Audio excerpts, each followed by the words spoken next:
to struggle with the thought of God as our Father, mostly because our earthly fathers have been either absent, a mess, abusive. So the thought of God being a father is not very welcome. For some, they really can't envision that because the picture of a father that they have is already messed up. Others, even when we say, Our Father who art in heaven, hallowed be thy name, the kingdom come, it's a struggle. Even when we get to his kingdom coming, this being his kingdom, the power and the glory, it's tough. Also realizing that God permits things that we may not really like. Look at Paul, 2 Corinthians chapter 12, verse 7 to 10.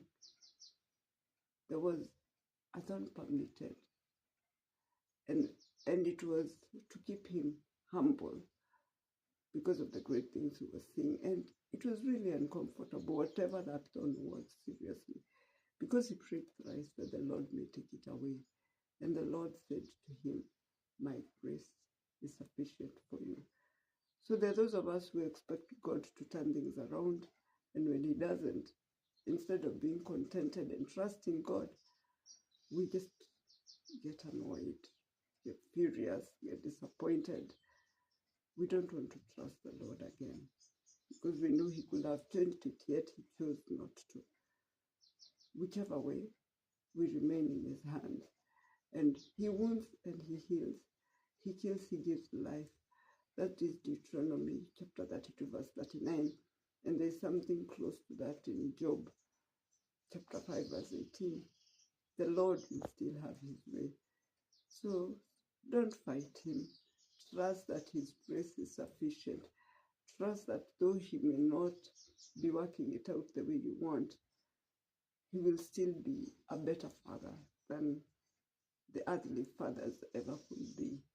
He will still be God, and he will work it out in his way, even when it is not going the way we want it to go. Remember, trust in his wisdom. It may not be going the way we want, yes, but there is that which he knows, and he can see that we cannot, and he will work it out in ways that may not be very interesting or comfortable, but it will still work out in his way, in his willingness, in his grace. So why don't you trust him, even when he's telling you his grace is sufficient, and that thorn, ouch, it's still hurting and hurting really bad. Why don't you remember you're still in his hand, even when you feel so uncomfortable? Why don't you trust in his wisdom, even though you don't get what he's up to right now? Remember, he may have caused the pain or permitted it, but he's still in control of all that, even when we don't like it. And don't try to control God with your limited wisdom. He won't work it out that way. He still requires us to trust him. Romans 11 verses 33 and 34 remind us nobody can be his counselor.